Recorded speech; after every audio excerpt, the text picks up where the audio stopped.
The beeping wakes me first. Rhythmic, insistent, the kind of sound that burrows into your skull and sets up permanent residence. I try to open my eyes, but my lids feel like they've been glued shut. When I finally pry them apart, fluorescent lights sear my retinas. Where am I? The answer comes in fragments. White ceiling tiles. That antiseptic smell that coats the back of your throat. The tight pull of something taped to my hand. IV line. Hospital. My throat burns. Raw. Wrong. I try to swallow, but it feels like I've swallowed broken glass. I reach up with a trembling hand and touch my neck, feeling the tenderness there. They had a tube down my throat. How long was I out? I fumble for my phone on the bedside table. My fingers feel thick, clumsy, refusing to grip the smooth metal. It takes 3 tries before I can lift it. The screen lights up. 3:47 a.m. Monday. I collapsed on Thursday. 4 days ago. 4 days I've been here, and the notification count on my phone sits at a grand total of 3. 3. My parents should have called 100 times by now. Kinsley would have blown up my phone with dramatic voice messages about how worried she was, how I scared everyone. That's how it always goes when I'm unavailable for more than a few hours. They panic. They demand. They need. But my screen shows nothing. No missed calls. No frantic texts, asking where I am or if I'm okay. I tap the notification icon, and my stomach drops through the hospital bed. Bank of America. $12,400 charge at Cabo San Lucas Resort, posted 2 days ago. My vision blurs, and I have to blink hard to clear the fog. I read it again. $12,400, Cabo San Lucas.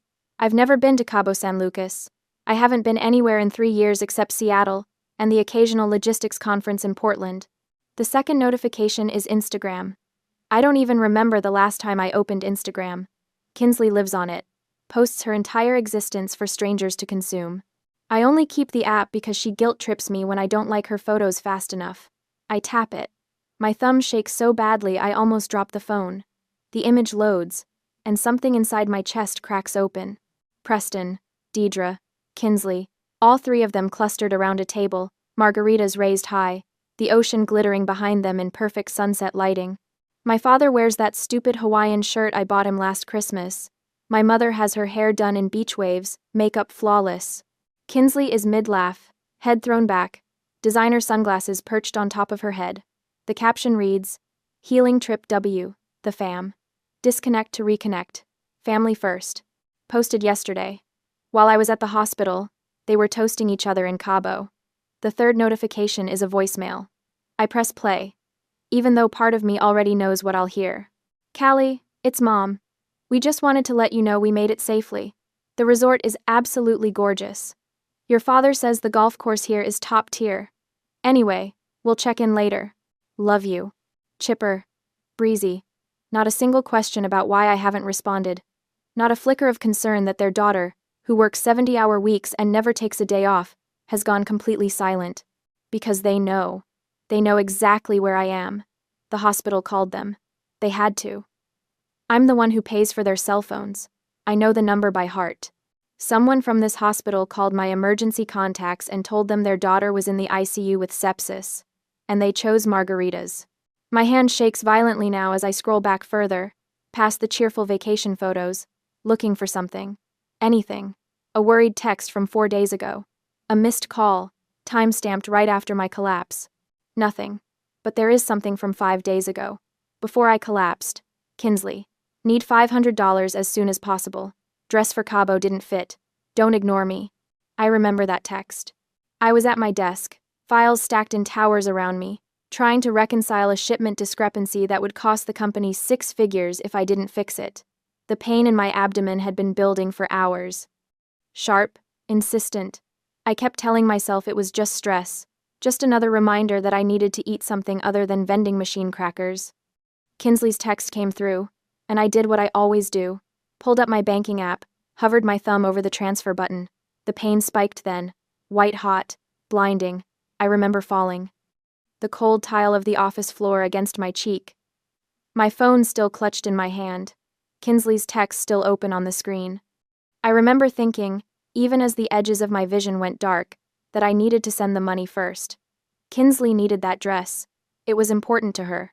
I couldn't let her down. I collapsed, trying to fund their vacation while my organs were shutting down. The door to my room opens and I expect a nurse. Instead, I see Aunt Lenore.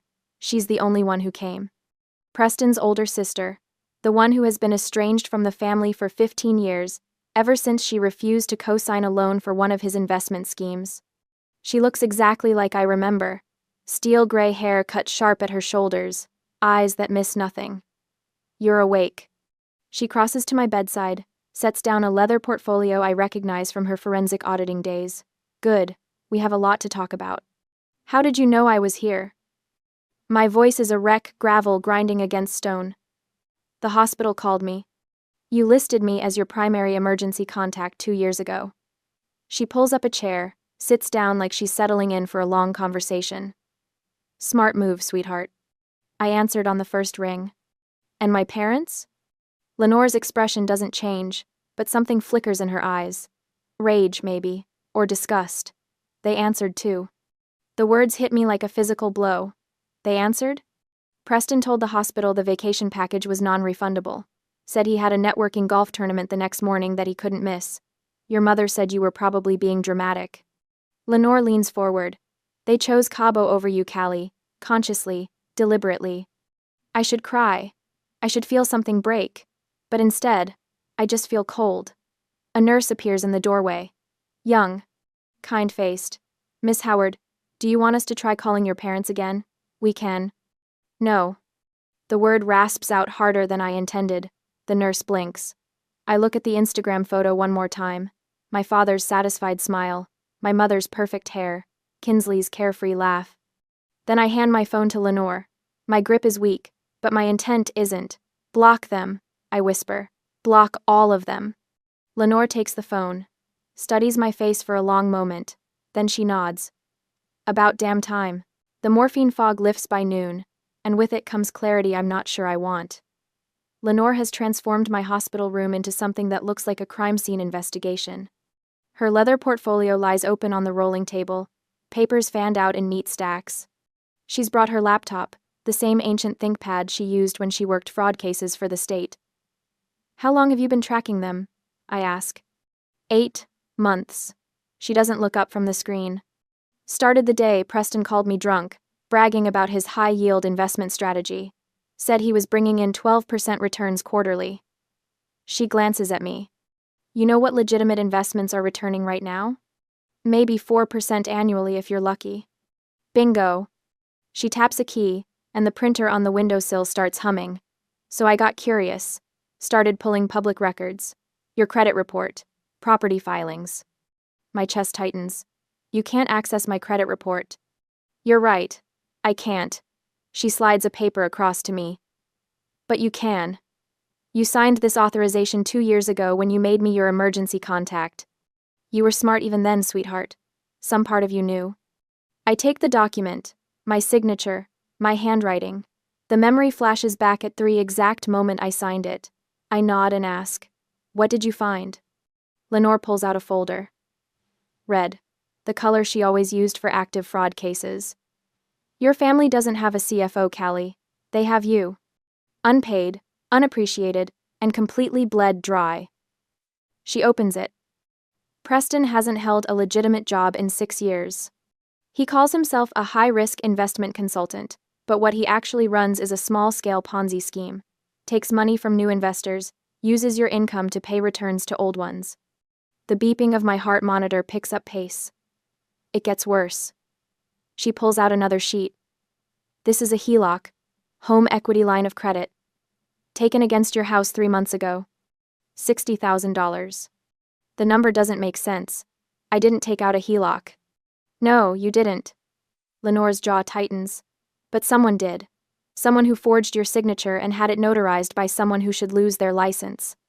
I stare at the document. The signature looks like mine, close enough that a bank wouldn't question it. But I know I didn't sign this. I would never leverage my house. It's the only thing I own outright, the only safe place I have. "I can't prove this in court yet," Lenore says. "Not without more evidence. But I can prove it to you." She turns the laptop toward me, pulls up a video file. The thumbnail shows my kitchen. "Ring camera?" I ask. From your doorbell, the one that also covers your kitchen if the door's open. She hits play. The footage is from 7 weeks ago. I was at a conference in Portland that weekend. I remember because Kinsley complained I'd miss her birthday brunch. On screen, Preston sits at my kitchen table, papers spread out in front of him. The HELOC documents. He's got a pen in his hand, practicing something on a legal pad. My signature. He does it over and over, checks it against something on his phone. Probably a photo of my real signature. Tries again. Deidre leans over his shoulder, watches. When he finally gets it right, she actually claps. The notary arrives 20 minutes into the video. A woman I've never seen before. She barely glances at the signature. Doesn't ask for ID, just stamps the document and takes her cash payment. Lenore pauses the video. That's felony fraud, bank fraud, identity theft, 10 years minimum if prosecuted federally. I can't look away from the frozen image. My father's satisfied smile, my mother's approval, the casual criminality of it. How much is left? My voice sounds distant, like it belongs to someone else. Of the $60,000? About $800. The air leaves my lungs. The rest went into Preston's investment scheme. He used it to pay returns to 3 separate investors who were getting nervous. Bought himself another quarter of looking legitimate. I think about the dress Kinsley needed. $500. There are 2 primary threats, Lenore says, switching into the clinical tone I remember from her investigator days. Preston is the financial predator. He'll bleed you until there's nothing left, then declare bankruptcy and leave you with the debt. Kinsley is the reputation leech. She'll destroy your credibility to preserve her victim narrative. What do I do? You purge. She pulls up a list on her phone. Every supplementary card in your name, every account they have access to, every automatic payment that touches your money. You cut it all off. Right now. No warning. No explanation. My hands shake. They'll lose their minds. Good. Lenore's eyes are hard. Let them. You're in a hospital bed because you worked yourself into sepsis trying to keep them comfortable. They're in Cabo drinking on your dime. You don't owe them a soft landing. She's right. I know she's right. But 32 years of conditioning doesn't evaporate because of one Instagram photo. Start with the cards, Lenore says. She hands me my phone, already open to my banking app. Lock them all. I navigate to the supplementary card management screen. 4 cards, Preston, Deidre, Kinsley, and one for Grandma Betty that I forgot existed. I tap the first one. Preston Howard. Status. Active. Last charge. $340 at a golf pro shop in Cabo. Yesterday. I select Lock Card. A confirmation screen appears. Are you sure you want to restrict this cardholder's access? My thumb hovers over. Confirm. He's at dinner right now. Lenore says quietly. Checked his Instagram story 20 minutes ago. Some oceanfront restaurant. Expensive place. He's probably trying to recruit new investors over lobster. I press confirm. Then Deidre's, then Kinsley's, then Betty's. 4 cards locked in 90 seconds. Now the fraud alerts, Lenore says. Call the credit bureaus. Tell them you're a victim of identity theft, and you need an immediate freeze. I make the calls. TransUnion, Equifax, Experian. It takes effort. My voice cracks, and I have to repeat myself twice to the automated system, but I do it. Each one seals another door Preston was using to access my financial life.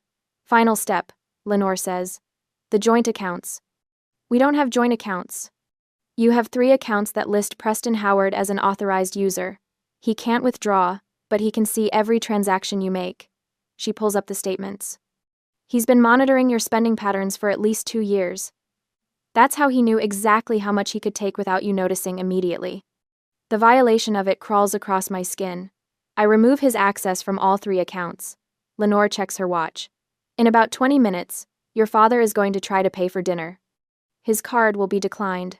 The waiter will probably cut it in half right there at the table, in front of whoever he's trying to impress. Good, I say. My phone rings before the word is fully out of my mouth. An unknown number. My family. Lenore reaches for it, but I stop her. I need to hear this. Need to know if there's any part of my family that's calling because they found out I was hospitalized. Any fragment of him that's actually my family instead of my accountant's. I answer. Put it on speaker. You made me look like a fool. My father's voice is pure rage. Not worried. Not concerned. Rage. The waiter cut up my card in front of clients. Do you have any idea what you've done? Not, are you okay? Not, we heard you were sick. Just fury that his access to my money got interrupted. Fix this, he demands. Right now. I don't care what kind of tantrum you're throwing. Fix it. Effin.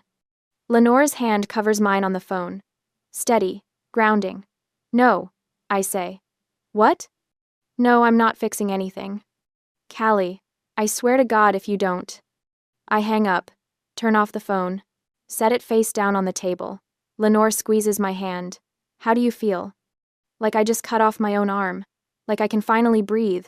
Like I'm going to throw up. Like I'm free. Terrified, I tell her. Good, she says. That means you're doing it right. 2 days after waking up, the discharge paperwork feels like a prop from someone else's life. 6 days. That's how long I've been here. 6 days of beeping monitors and IV antibiotics and nurses checking my vitals every 4 hours. 6 days of existing in this sterile bubble while my family imploded in real time. Lenore signs as my medical proxy, since I still can't stand for more than 10 minutes without my vision tunneling. The nurse wheels me out in the mandatory chair, and I hate every second of it, hate the weakness. Hate that my body betrayed me so completely that I ended up here in the first place. But mostly I hate that I'm going home to a house my father violated. The Uber pulls up to my place, and I'm struck by how normal it looks. Gray siding, black shutters. The lawn needs mowing, but otherwise, everything appears untouched. Like the past week didn't shatter my entire understanding of my family. Lenore helps me up the front steps. My abdomen still aches with every movement, a constant reminder of how close I came to dying while they sipped cocktails. Inside, the violation becomes visible. Preston's coffee mug sits on my kitchen counter. Not washed. Just abandoned there like he planned to come back and finish it. Deidre's reading glasses are folded on the arm of my couch. The throw pillows are rearranged in that specific way she prefers, the decorative ones shoved to the corners. They were living here. While I was intubated, they were living in my house like it belonged to them. Don't touch anything yet, Lenore says. She's already pulling on latex gloves from her purse. Always prepared. I've been documenting, but we need photos of everything exactly as they left it. I lower myself onto a dining chair, the only piece of furniture that doesn't feel contaminated. Lenore moves through the rooms with professional efficiency, her phone camera clicking steadily. She opens drawers I didn't even know they'd accessed. My home office, my bedroom closet, the storage boxes in the garage. How bad is it? My voice comes out thin, bad enough. She returns with a banker's box, sets it on the table in front of me, but also stupid enough. Inside are documents. So many documents. Bank statements with my forged signature, printouts of wire transfers, a ledger in Preston's handwriting tracking investments that don't exist. And underneath it all, a business registration form for something called Apex Horizons LLC, Nevada filing. Preston listed as managing member. What is this? That, Lenore says, pulling up a chair, is where your HELOC money went. Not to bills, not to their mortgage, to a shell company Preston set up 18 months ago. My hands shake as I flip through the pages. $60,000, siphoned in increments small enough that I wouldn't notice on statements I barely checked. The money didn't disappear into generic family emergencies. It went into an account Preston controlled completely. He's been running this scheme for 8 years minimum. Lenore spreads out a timeline she's constructed, color-coded, cross-referenced. Small investors, mostly people from his golf club. He promises 12% returns, pays out the first few dividends to build trust, then uses new investor money to pay old investors. A Ponzi scheme. A Ponzi scheme. She taps the Nevada filing. This is the infrastructure. He thought Nevada's privacy laws would protect him. He thought you'd never look. I stare at the evidence, at the proof of my father's systematic fraud, laid out in neat columns. Part of me wants to feel shocked, but mostly I just feel cold. My phone buzzes. Grandma Betty. Again. She's called 4 times since yesterday. Left 3 voicemails that Lenore previewed for me, each one more aggressive than the last. The messages all follow the same script. I'm selfish. I'm cruel. I'm destroying the family over a misunderstanding. The felony fraud doesn't rate a mention. The phone buzzes again. I reach for it, but Lenore's hand covers mine. You don't have to answer. She'll just keep calling. Let her. But the buzzing continues. Insistent. Demanding. The same ringtone I assigned her years ago because she complained when I didn't answer fast enough. I pull my hand free and accept the call. Put it on speaker because I'm too tired to hold the phone. Finally. Grandma Betty's voice fills my kitchen, sharp and certain. Do you have any idea what you've put your parents through? They had to fly home in economy class, Callie. Economy. Your mother's back has been out for 3 days. I was intubated, Grandma. And that's very unfortunate, sweetheart, but you're fine now. Preston says you've frozen all the accounts over some billing confusion. You need to fix this immediately. Billing confusion? That's what he's calling it. He forged my signature on a $60,000 loan. Oh, don't be dramatic. You have so much, and they have so little. It is your duty to share.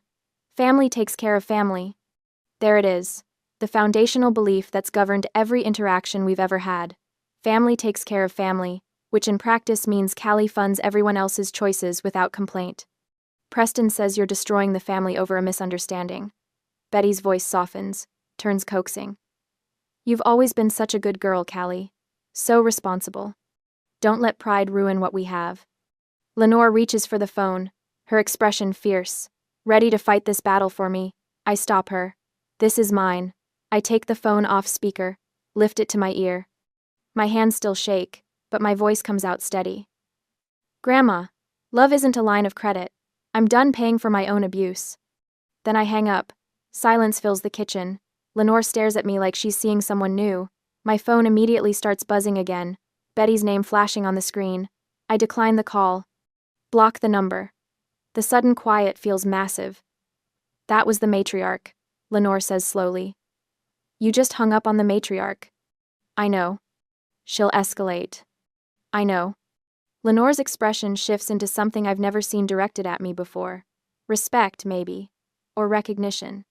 She pushes the banker's box toward me. Then you're going to need to see all of it. The other investors. The payment records. The complaints people have already filed with the state. I pull the documents closer. Force my exhausted brain to process what I'm seeing. 5 other investors besides me. All older men from Preston's golf network. All promised impossible returns. All paid back with money from the next person in line. This is prosecutable, I say. Extremely. Federal charges. Multiple counts. I look up at her. He's coming for the house, isn't he? Once he realizes the money's really gone. Lenore nods, her jaw tight. Yes.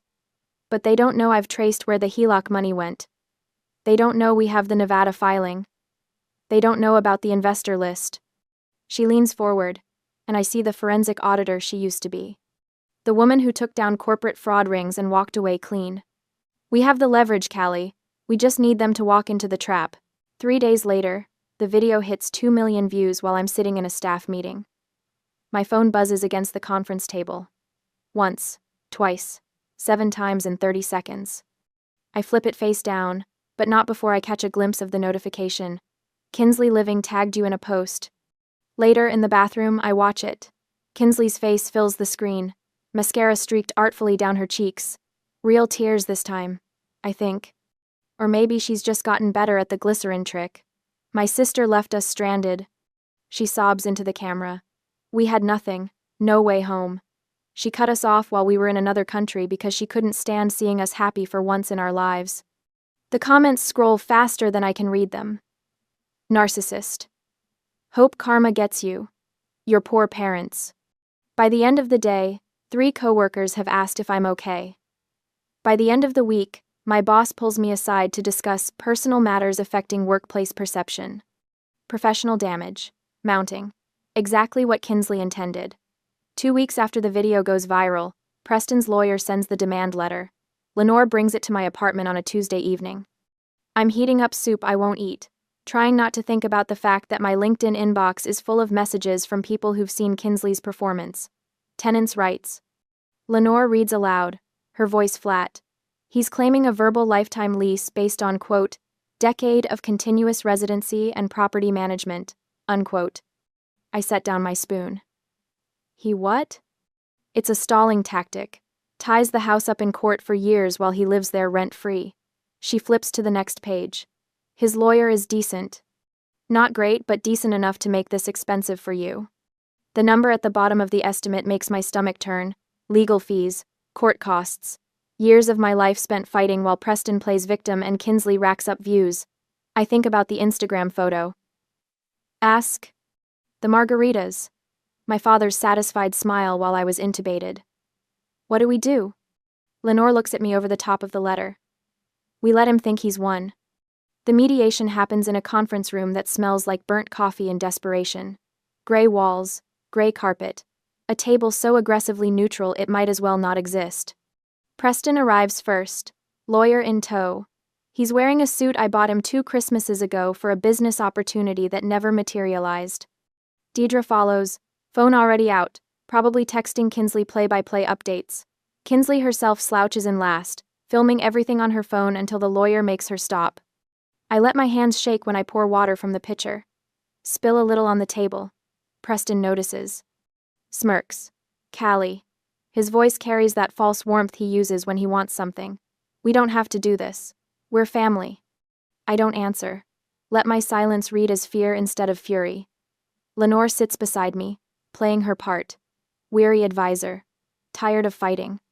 She's dressed down for this, wore her oldest blazer, left her forensic auditing credentials off the table tent with her name. Preston's lawyer starts talking. Demands. Concessions.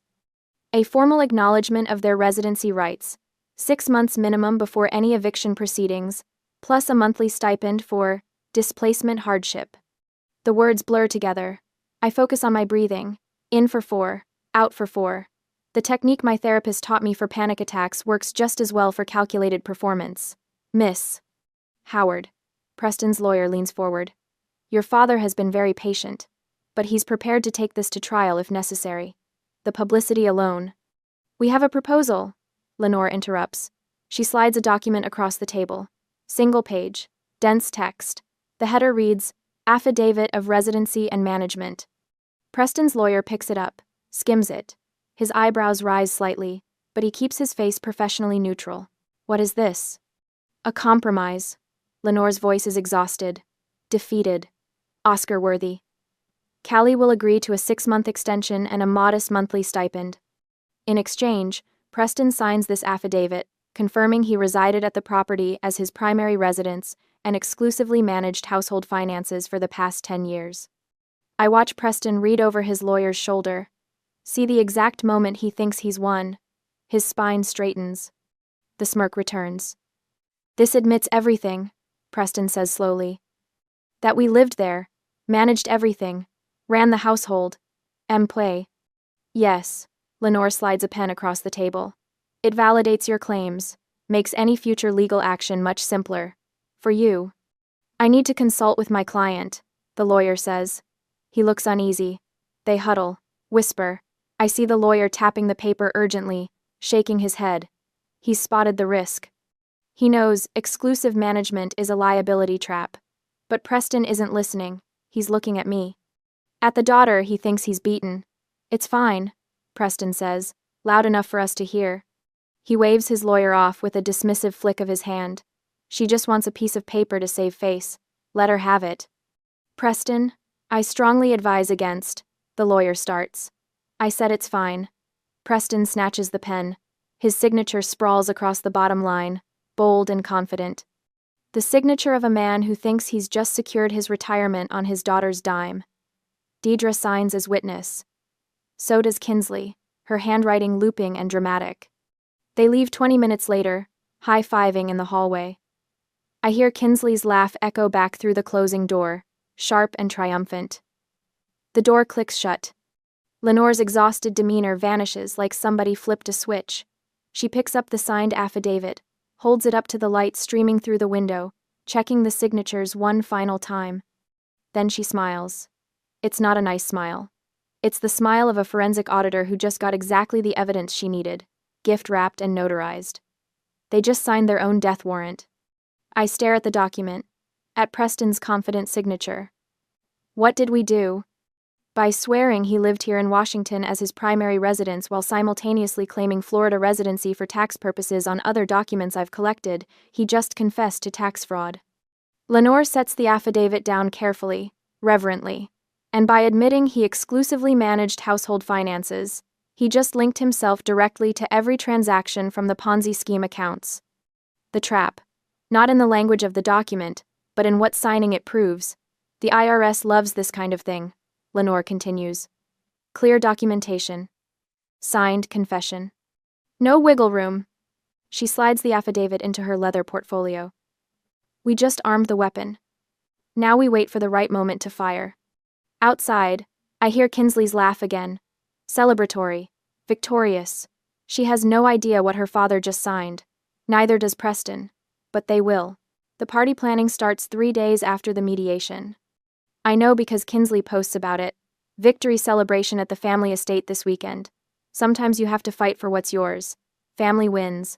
Justice served. The family estate? My house? The one they're still illegally occupying while I pay rent on a studio apartment near the hospital because I can't stomach sleeping under the same roof? Lenore shows me the post over coffee at her place. I should feel rage. Instead, I just feel tired. Let them celebrate, Lenore says. She's wearing reading glasses, scrolling through something on her laptop. Hubris makes excellent seasoning. For what? She turns the screen toward me. It's a Reddit thread. The title reads, "Help me find proof my coworker's sister is lying about her narcissist story." My chest tightens. Who posted this?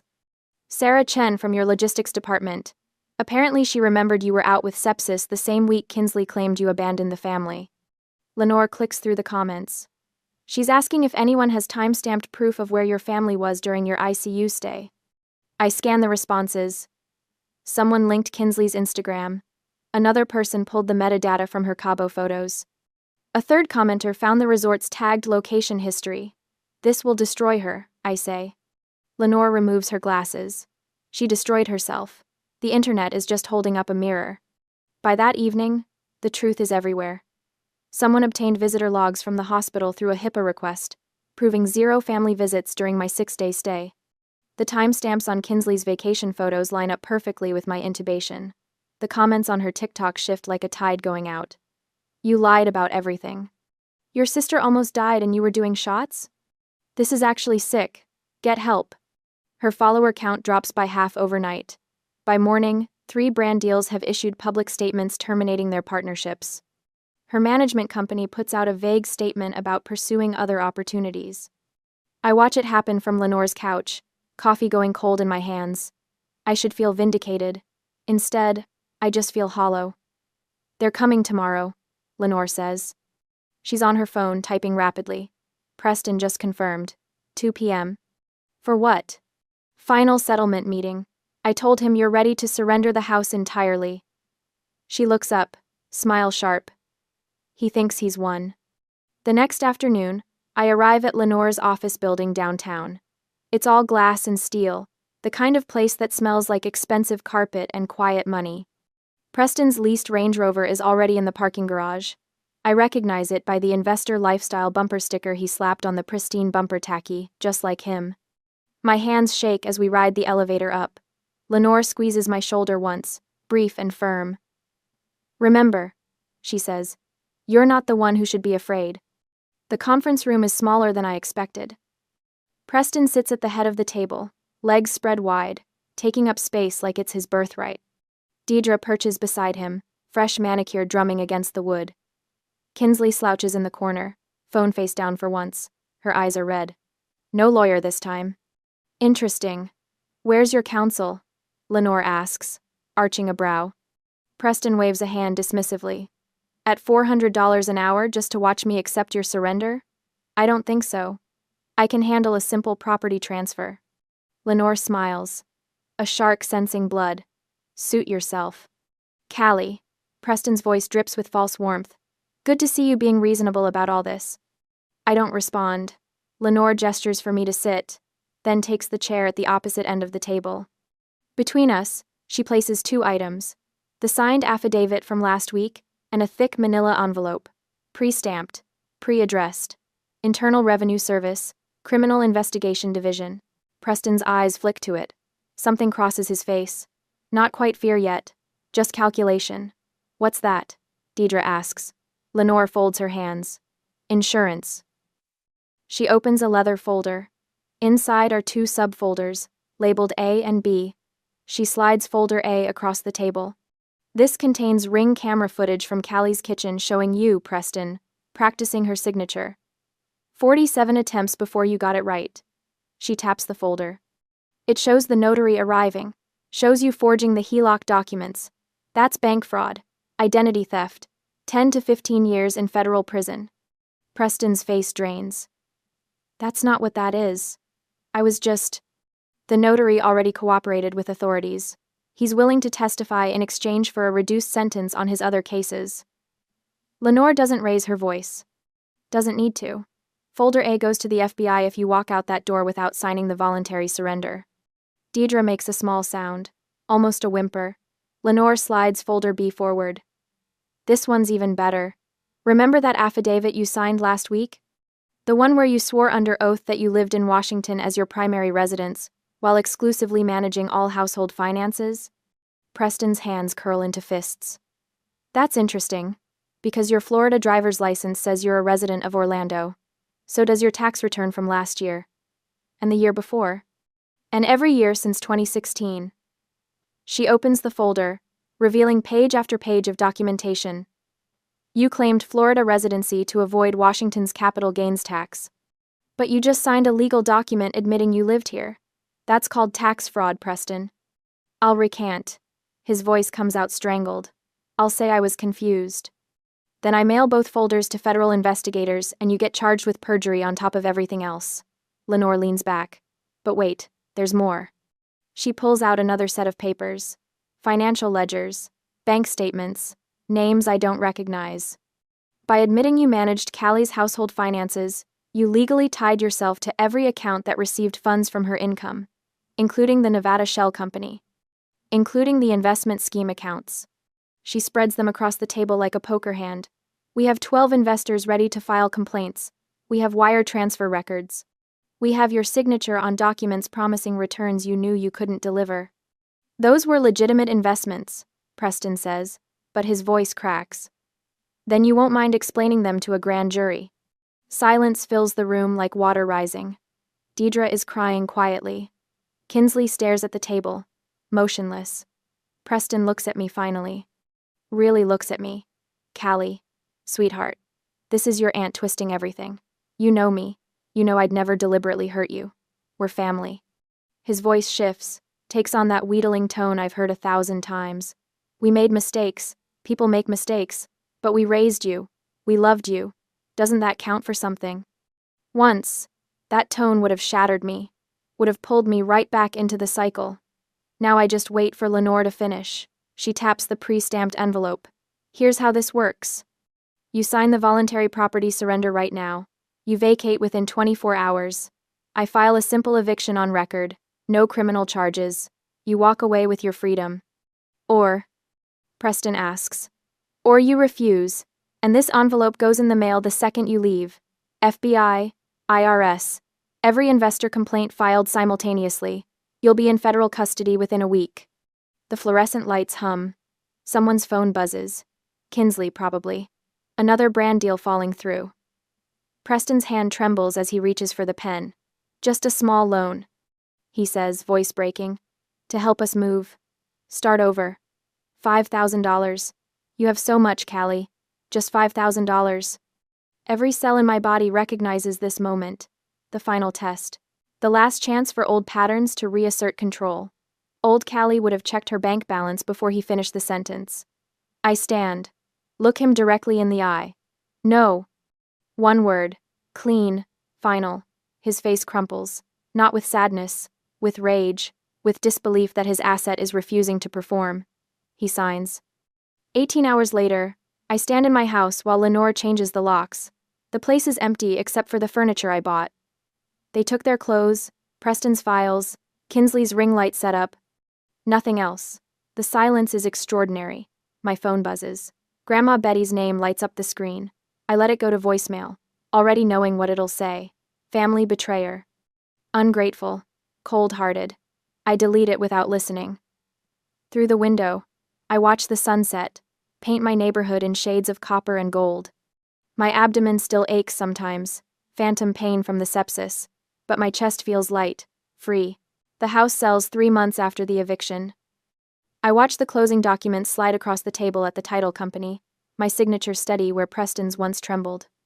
After paying off the fraudulent HELOC, there's no profit, just zero. A clean slate where contamination used to be. I take the last check and walk out into rain. My new apartment overlooks Puget Sound from the 3rd floor of a 1,970 building in Ballard.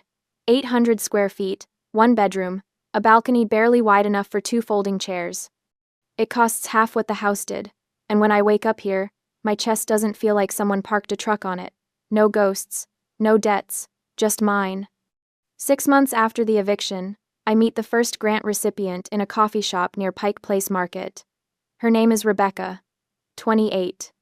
Shaking hands, clutching a folder of financial documents she's afraid to open. My brother took out credit cards in my name, she says. I didn't know until collections called my work. I recognize the look in her eyes.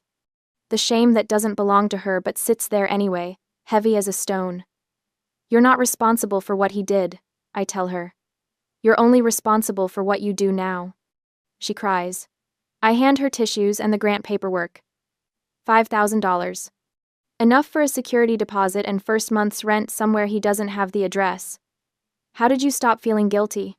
She asks. I think about that for a moment. The truth is complicated. Healing isn't linear. Some days I still wake up and reach for my phone to check if they've texted. But most days, I don't. I stopped confusing love with sacrifice, I say finally. Real love doesn't cost you everything.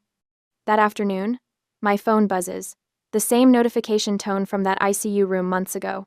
My body freezes, old programming trying to boot up. It's an email. Subject line, emergency, kidney surgery. I stare at Preston's name in my inbox. My thumb hovers over the delete button, but something stops me. Curiosity, maybe. Or the need to see if I'll still feel that old pull. I open it. Callie, I know we haven't spoken, but I need your help. Emergency kidney surgery next week. Insurance won't cover everything. The hospital needs $8,000 up front or they'll cancel. I'm sorry for everything that happened. I know I made mistakes. But I'm your father. Please. The words are precision engineered. Medical crisis. Apology. Blood relation. Every pressure point he installed in me since childhood, pressed in exact sequence. In the past, I would have called the hospital to verify. I would have at least Googled it, or I might have felt guilty for not caring. Now, I just forward it to Lenore, without reading the rest. Her response comes back in 4 minutes. Outpatient procedure. Kidney stone removal. Insurance covers 100%. He posted about his minor procedure on Facebook yesterday with laughing emojis. I delete the email. No hesitation, no second thoughts, no knot in my stomach. I walk to my balcony with a cup of tea. The sound stretches out gray and restless under low clouds. A ferry cuts through the water, lights bright against the coming dusk. Seagulls wheel overhead, their cries sharp and clean. I breathe in salt air, exhale slowly. This is peace. Not the absence of noise, but the presence of boundaries. A fortress I built brick by brick, learning that walls aren't always meant to keep people out.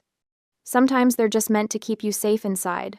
My journal sits on the small table. I open it to a blank page and write. Silence isn't an absence of noise. It's a fortress I built to protect my peace.